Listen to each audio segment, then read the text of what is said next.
guys, welcome back to my channel. So today we are going to do about water. Water. Okay, what we are going to do on the topic water. Water. What is the water? Water is a precious resource. It is a colorless, transparent, odorless liquid that forms the seas, lakes, rivers, and rain. If anyone asks the definition of water, we can say that water is a precious resource and it is colorless, odorless, and that forms the seas, lakes. So now let us see what how much amount of the water is there on the earth. Fresh water we have in the permafrost 0.8%, groundwater 30.1%, and the glaciers 68.7%. And the total water we have is salt water, that is 97.5%, and the fresh water is 2.5%. Next, surface and atmospheric water. In the soil moisture we have 12%, 2% of water, atmosphere 9.5%, wetlands 8.5%, rivers 1.6%, and biota 0.8%, and freshwater lakes we have 67.4% of water on the earth. Next, what is a water cycle? The cycle of process by which water circulates between the earth's oceans, atmosphere, and land, involving precipitation as rain and so. The water cycle here it starts when the water cycle it starts from the ground. It evaporates from the seas, oceans, like that. Then, and from this evaporation it go to clouds, that is condensation, and it can also go from transpiration from plants. Next, here water cycling happens, and the rain falls from the clouds. Then again precipitation happens and the water comes down. Again it comes to groundwater or lakes. Again it goes to evaporation and all. So this is cycling. This is known as water cycle. If the definition of water cycle is that the cycle of processes by which water circulates between the earth's oceans atmosphere. Next, the groundwater. The groundwater is the water present beneath earth's surface in the soil spaces and in the fractures of rock formations. A unit of rock or an unconsolidated deposit is called an aquifer when it can be yield a usable quantity of water. The groundwater is present on the beneath of the earth's surface in soil. Next, what is importance? The importance is that groundwater supplies drinking water for 51% of the total US population of the 99% of the rural population. Because why groundwater important? Because it supplies fresh water immediately, instantly when the water is completed. Next, there are some types. What are they? Let us see. What are the types of groundwater sources?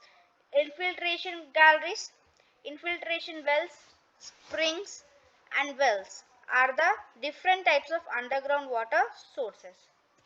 Next, the groundwater table. Here, the groundwater first comes here,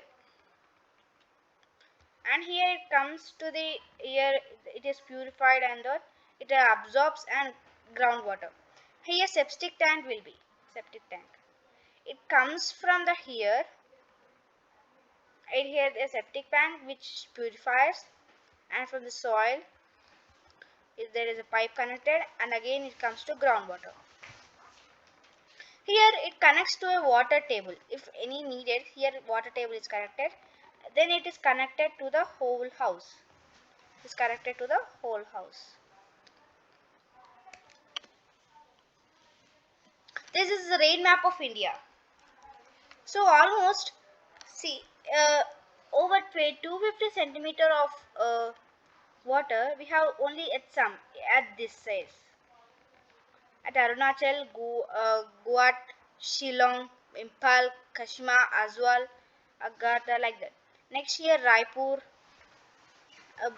here we have Ranchi, here Himachal Pradesh, Srinagar, Shimla, Dehradun, and here Mumbai, Punjab, Tiruvananthapuram. Like here we have the most of the rain map, like means average map. Next, rainwater harvesting. What is rainwater harvesting? Rainwater harvesting is a collection of the storage of rain rather than allowing it to run off. Rainwater is collected from a roof-like surface and redirected to a tank, cistern, and deep pit, aquifer, or a reservoir with percolation. Dew and fog can also be collected with nets or other tools. See, rainwater harvesting means the rain was collected and stored. So there are some types. Some methods of urban rainwater harvesting are surface runoff harvesting and rooftop rainwater harvesting. Next, drip irrigation. What is drip irrigation? Drip irrigation is a type of micro irrigation system that has a potential to save water and nutrients, allowing water drip slowly to the roots of the plants either from above the soil surface or buried below the surface. The goal is to place water directly into the root zone and minimize evaporation. Here, drip irrigation. Here, there is some pipelines here. The small pipelines will have water, and this one you can see in the pic. This one purifies the water only to the roots, not up, and will not flow the water, and wastage of water cannot be done. And some common types of irrigation systems include surface irrigation, pump localized irrigation, drip irrigation, sprinkler irrigation, center pivot irrigation, lateral move irrigation, sub irrigation, and manual irrigation. Next, infiltration. What is infiltration? A process by which we filter something which are difficult to filtrate without a filtration. Unsoluble substances which don't get dissolved in water poured down in a filter paper and clean water is obtained. Infiltration is a process by which we filter something which are difficult to filtrate without a filtration. That is known as infiltration. So thank you. Please like, share the video and subscribe to our channel. And this lesson is about science, chapter 14, I think, NCERT book, science. So thank you and have a nice day. And please don't forget to like, share the video and subscribe my channel.